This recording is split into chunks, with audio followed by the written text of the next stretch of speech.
Hello, we're Team Explainer. Welcome to the 50th episode of Press Decode, a weekly podcast where we take Explainer's mission to declutter the news one step further. Check out our newsletter for more stories. We've got a 1-month free trial for you in the show notes. So don't forget to take us for a free spin. But for now, just sit back, relax, and don't let the news give you the blues. I'm Sara, your host for the day, and I have with me Vagda and Rachel. As always, we have 3 segments for you. In our first segment, we're talking about nudes. Ranveer Singh bared it all for Paper magazine and has stirred up quite the controversy, and we couldn't not talk about it. For the Food for Thought segment, we're looking at a startling new study on the roots of depression. And then in our final segment, we'll be roasting and toasting our fave and least fave items from the week. Let's get on with our big story. You absolutely could not have missed this story, unless you were living under a rock and whatnot. All of last week, the fully but tastefully naked photos of Ranveer Singh for Paper magazine were the talk of the town. Some folks are all shook up on social media, but hey, we at Press Decode totally embrace every person's right to look excellent without clothes. It is understood to be an ode to Burt Reynolds' iconic photo shoot for Cosmopolitan magazine from back in 1972. And Ranveer Singh, while talking about the shoot, in the interview says, "It's so easy for me to be physically naked, but in some of my performances, I've been damn effing naked. You can see my effing soul. How naked is that? That's being actually naked. I can be naked in front of 1,000 people. I don't give a shit. It's just that they get uncomfortable." Okay, so he clearly knew what he was signing up for while giving the interview, while doing the shoot. And lo and behold, just 4 days after the images hit the internet, or broke the internet, as every headline would like to say, came the oh-so-familiar shower of FIRs. One was filed by a person called Lalit Tekchandani, an office bearer of a Mumbai-based NGO. And now I have to detail out exactly why Mr. Tekchandani got offended, okay? And bear with me. He said that on July 24th, a friend sent him the images. And dear Tekchandani decided to somehow zoom in on one of the photographs, which is when he realized that the actor's private parts were visible. And so he believed it is not fit for consumption in India, considering it is a land of culture. Such photos could influence children who have a craze for movie actors and actresses. Yeah. Okay. The second application was filed by a woman lawyer, Vedika Chaube, who sought to have Singh booked for intending to outrage the modesty of women.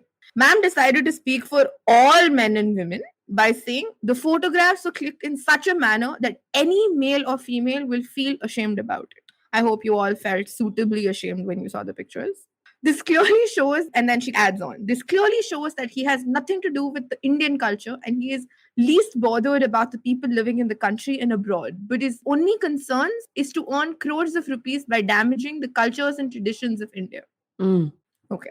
So you get the drift. But now, beyond the outrage, almost there was a meme-like style of protesting, considering one group of mostly men somehow decided to host a clothes donation camp for Ranveer. Yeah, I don't know how people have so much time, but that's something that actually happened. Unemployment.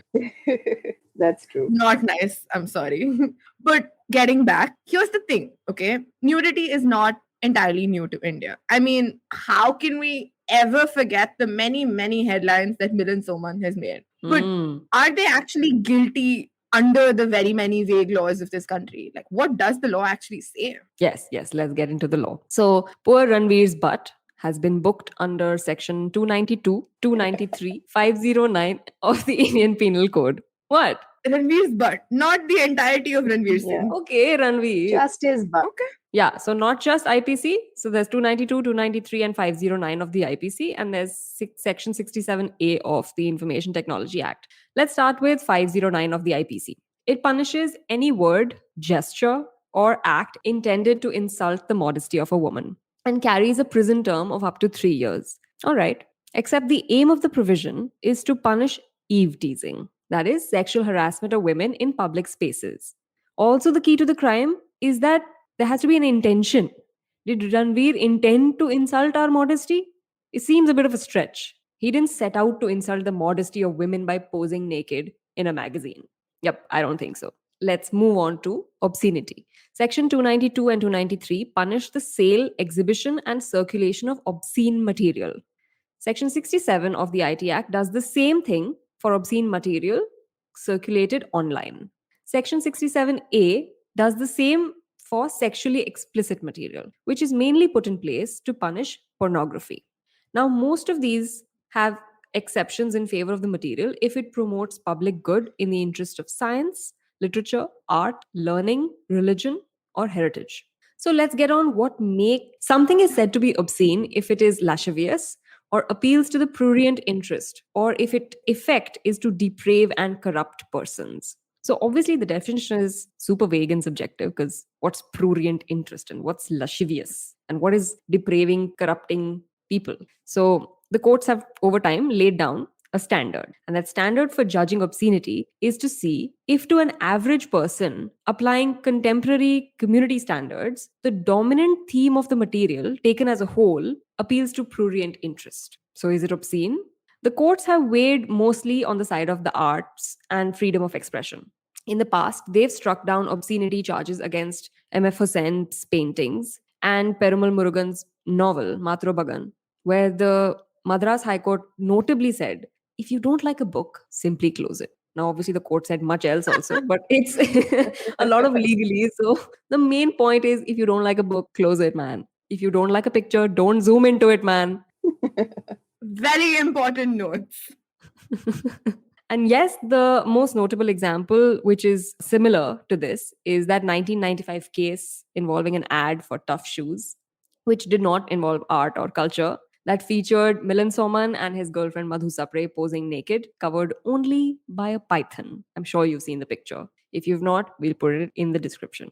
After 14 years, the trial court finally acquitted them under provisions of obscenity, saying it was impossible to label the Tough Shoes print ad as obscene, as it was not an incentive to sensuality, and nor did it bring any impure thoughts in the minds of the person of a normal temperament, and declared this too conservative an approach to stand the test of time. So I think Ranveer is sorted, except for this minor annoyance that is FIRs.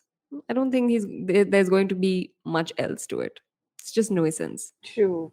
And can I just start off by saying that Ranveer Singh looked absolutely fabulous in that photo shoot.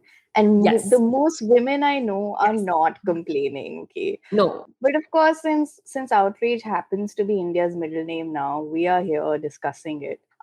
Right off the bat, though, what is absolutely insane to me is how much airtime this controversy is getting, right? I mean, the woman who filed the complaint was on a primetime news channel yelling out how Ranveer Singh's butt is a matter of national concern because it hurts some sort of moral fabric of society. And honestly, I think that's the basic crux of this controversy. The fact that Ajkal, it is so easy to incite a moral panic in this country over the most inane of things, right? Just by citing sanskar and sabhyata and everything that comes in between all of those. And of course, all of this just gets compounded by it getting featured on national news. I mean, why? Why is that important? See, the thing is, I'd like to take a different opinion here. Only because it's on national news do we get that woman going at prime time and saying, but you can see his butt. Where True. will you get this content? Correct.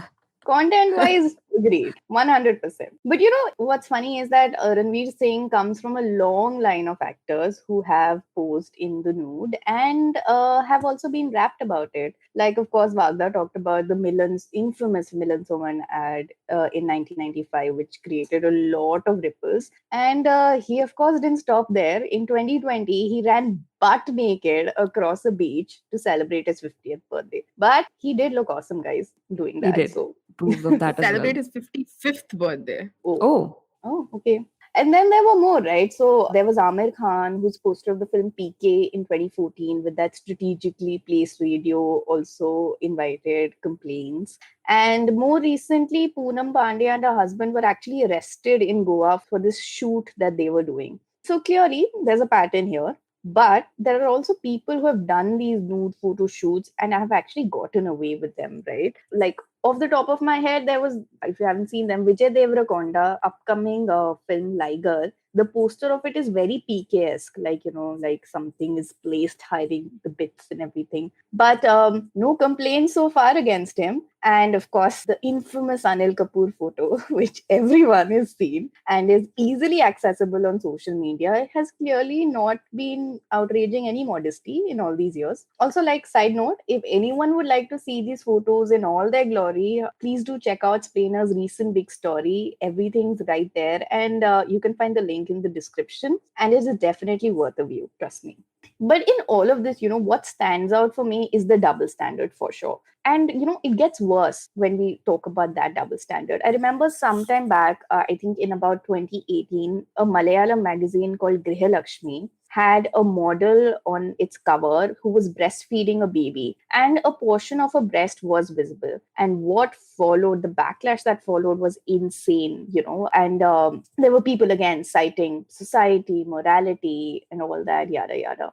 But we can have people like the Naga sadhus and the Digambara Jain monks who go about their lives absolutely butt naked and encounter women all the time, and yet no sensibilities are violated then. Oh, so the key is religion. Yeah, exactly. Ah. So religion is always the key. Yeah, it is always the exception to all this. Yeah, Ranveer should just make, like, in his defense, he should just make up religion of his own that he's following, and that required him to do this shoot or whatever. He's just going to. Yeah, that's one way of going yes. about it. We can definitely pitch that, I think. But yeah, clearly religion is the exception here. But I think the larger question that we need to ask ourselves is who is creating this narrative, right, of a society, of morality, and also defining these contours of what constitutes a woman's modesty and who can outrage it and what can outrage it. Because clearly, if we think about it, this so-called morality in society, if it really, was concerned about women and their issues, they would be acting out on actual problems, right, that plague women in their everyday lives instead of these ridiculous items that they've been doing. And especially, like, I think one thing that really stands out for me is, like, we always, like, if you go on Twitter, on Instagram, we always have women like yelling themselves hoarse about harassment that they face on these platforms, videos that are sent to them of men who are like, who are maybe masturbating, or like, or just like, like graphic nude images, and they try and get some action to be taken against those, and there's radio silence there. So, I mean, like, where is the society, where is the morality, where is the sanskar, sabhyata, and all that stuff there? While reading up on all this, one line actually really stuck with me, and I think that's my bottom line for this, is like, prurience, like beauty, is actually in the eyes of the beholder. The problem is not really Ranveer violating anyone's modesty, but like people who are viewing the photo shoot in that tasteless manner, right? So, I mean, seriously, yeah, just live and let live at this point. I think it couldn't be better said. So on that note, we come to the end of our first segment. We'll be right back after a short break. You're listening to Press Decode on the IVM Podcast Network. Hello and welcome back to Press Decode on the IVM Podcast Network. We're Team Splainer, and in today's Food for Thought, we're looking at a startling new study on the roots of depression. It suggests that there is no connection between brain chemistry and depression, and in saying so, it challenges the prescription of antidepressants to treat the condition. Unsurprisingly, many experts in the field aren't on board with these claims. But to understand why the study is actually making all these waves and is a point of great contention, we need to look at how depression actually happens and how it's treated. So, to begin with, it is a rather complex and equally little understood condition, considering symptoms can vary from person to person. And this in turn makes it very difficult to diagnose and treat. Also challenging is the fact that depression can be caused by a variety of factors, including external trauma, inflammation, genes, gender, hereditary, etc. But one of the most prominent theories that is accepted for the most part is the serotonin theory, that basically says serotonin, which is a chemical that carries messages from the nerve cells in the brain throughout your body, telling it how to work, affects everything from mood to sleep, digestion, blood clotting, and sexual desire, is in turn also linked with depression because it's basically understood to be able to regulate your mood, and is called the feel-good chemical, which means more the serotonin, the more happy, emotionally stable, and calm you are, whereas lower levels are associated with depression. Interesting trivia, though, that I was very fascinated to know. This link was first made when scientists discovered the effects of boosting serotonin while using a drug actually intended to cure tuberculosis in the 50s. So it was purely accidental. But thanks to this accident, we have the serotonin theory, which means SSRIs or selective serotonin reuptake inhibitors have become the widely used and accepted form of medication for depression. And a vast majority of the public view depression as a result of a chemical imbalance in the brain, with plenty help from pharmaceutical companies that make drugs like Zoloft. Now, over the past decade or so, the serotonin theory has actually been challenged by various studies and treatments. For example, it was found that the effectiveness of an antidepressant called Stablon that actually reduces serotonin levels in the body. So that's basically where we're at. A widely accepted theory about serotonin and depression isn't actually standing the test of time. Then came this bombshell study that had a wide ranging list of findings that seemed to upend everything that we've known until now. Let's first find out what the study actually claims. Yeah, okay. So this study was published on July 20th in the Molecular Psychology Journal, and it conducted an umbrella review of evidence collected in 17 large scale studies involving people with and without depression. Now, serotonin levels cannot be measured on a real time basis. So, the researchers looked at the levels and activity of serotonin receptors and examined the link between serotonin and depression. The review concluded that the evidence does not show any difference in the levels of serotonin between people with depression and those without depression. There was no difference found in the activity of serotonin receptors either, which are responsible for transmitting its effect to the body. In fact, it found that in some cases, serotonin activity was actually increased in people with depression, which is the exact opposite of the serotonin theory's prediction or Right.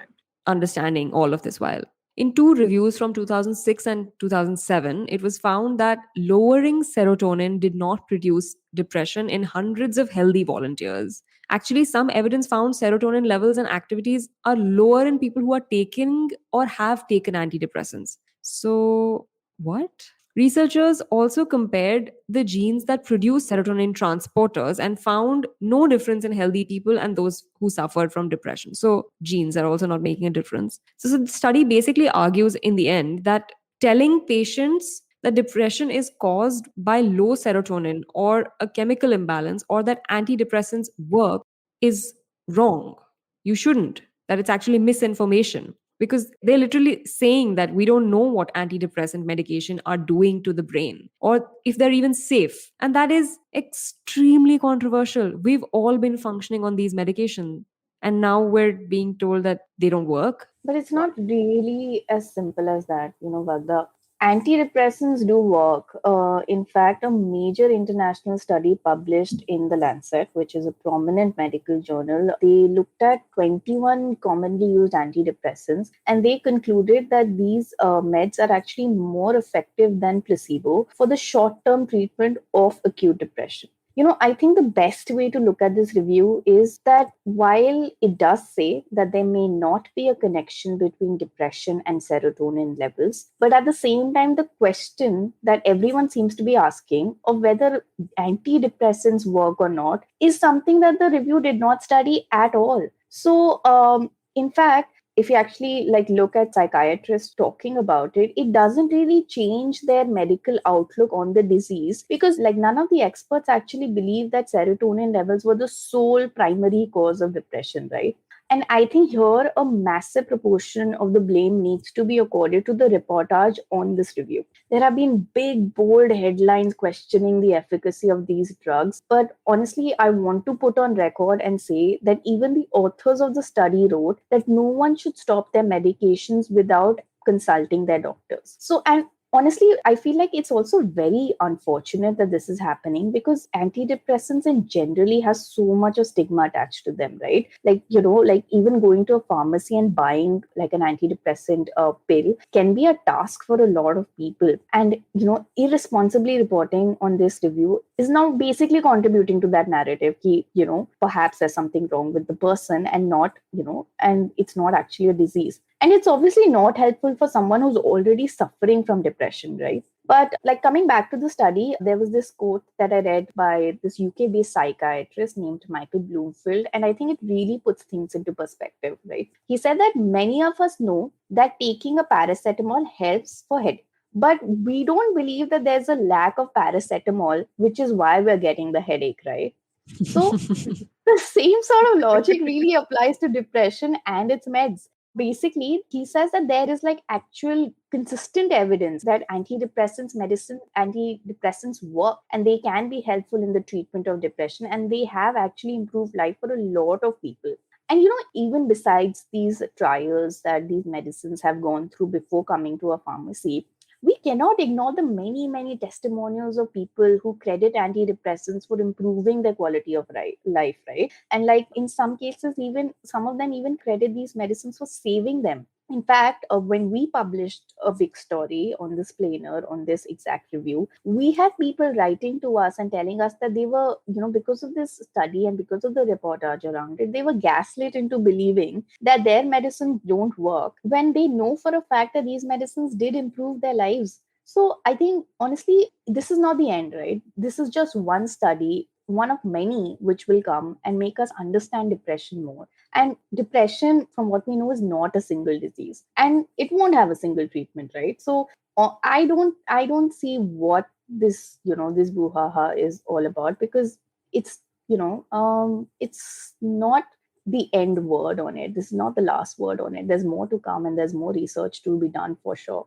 Yeah, it was clearly one study that was blown out of proportion because the Yeah, findings were, makes like sense. we said, different and very, very headline making. Yeah, Anyway, exactly. on that note, we come to the end of this segment. We'll be right back after a short break. You're listening to Press Decode on the IVM Podcast Network.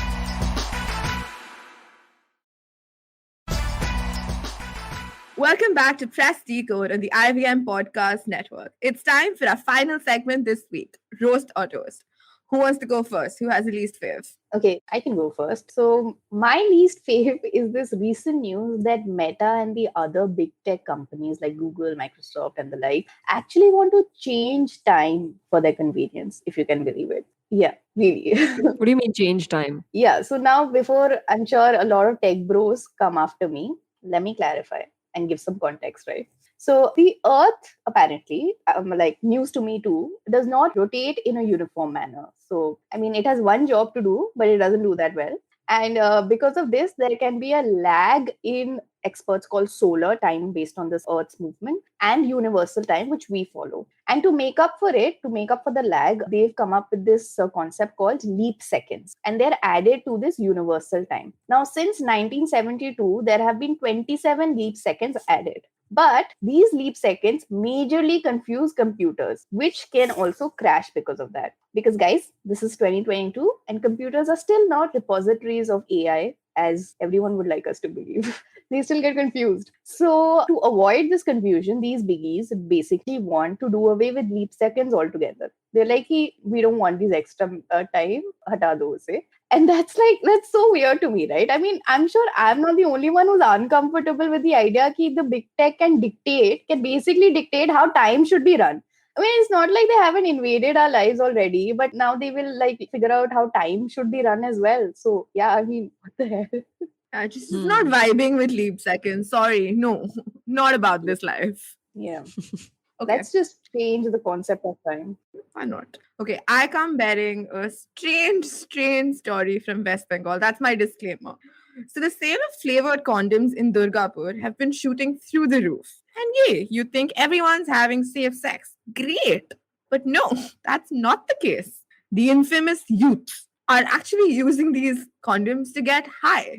They What? basically soak the flavored condoms in hot water and then drink the liquid. The result is Oh my apparently a god. high that lasts 10 to 12 hours. If you're just as confused as I was, allow me. The process apparently breaks down large organic molecules and creates alcohol compounds that keep the kids nice and high. So wait, 1 second. This is like Yeah. it's like a condom Yeah, go on. version of mulled wine. Ew. That sounds disgusting. Why would you do this?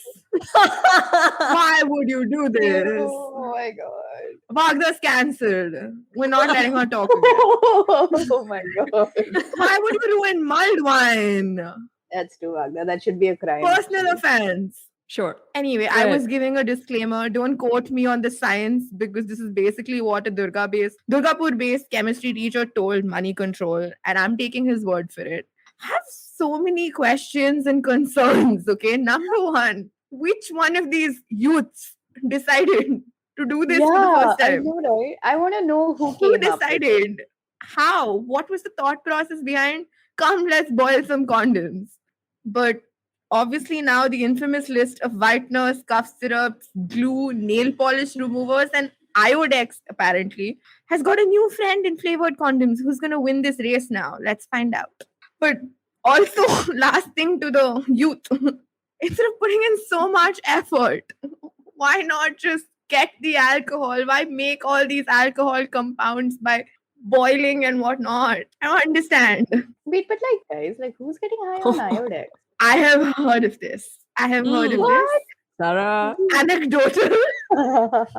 Basically, though, my mind was blown.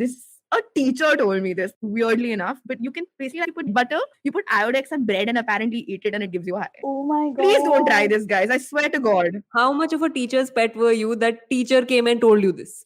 No, we were discussing. This is not Anyway, helping your moving on. reputation in either sense, Sarah. I agree. Just my last disclaimer, please don't try any of these. Just get the Yeah. actual alcohol if you're so desperate. Hmm.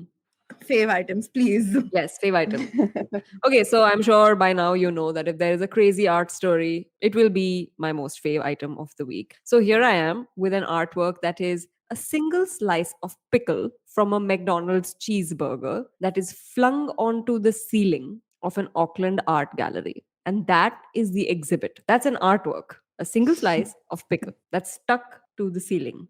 And how much is it worth? 10,000 New Zealand dollars. You really have to see the exhibit. It's one tiny slice stuck to the ceiling. It's like a piece of gum stuck under a table. That's the exhibit. And is it weird that the artwork is provocatively designed to question what has value? Oh Wah. my god. Wah! This is classic banana taped on the wall, except with lesser effort. Or more. What do you think? More or less effort? No, Less, we have less, to less. try At it least out. more Yeah. resources were used for the tape. Yeah. But it was not as fun, I would say. Flicking it up to Taping the banana to ceiling. the wall. No, but it was a piece of artwork that required you to participate because they clearly said once the banana rots, you can replace it at free will. That's true. That's true. Okay, so this artwork is also very creatively titled Pickle. That's the name of the artwork. And it's designed Amazing. by Sydney-based Australian artist Matthew Griffin. And guess what? All of this laughter, it's approved. The director of the exhibit approves your laughter. He said it's okay because it is funny. He said it. Thank God. He approves of using humor as a device because that's how value and meaning is generated between people. Wow. We went are deep. determining the value of this artwork. Is it an artwork? What do you say? So the more you're laughing, you're increasing the price. No, Yeah, I mean, that's not it. Oh, thank God. Wait, who But I also knew think all of us that- were artists, right? Like, let's just all flick a pickle up to the ceiling and see how much. Or not it just does. that, like if you wrote or like engraved your name on your school table or like stuck a piece of gum Yeah. under the table, that makes you an artist. That's basically Matthew Griffin. Clearly, we all have a taste for high art. Yes. I don't even want to join. Like, have fun, guys. Anyway, that was our show this week. Thank you so much for joining us on Press Decode. This was our 50th and last episode. We'll be back soon. So until then, guys, please remember, don't let the news give you the blues.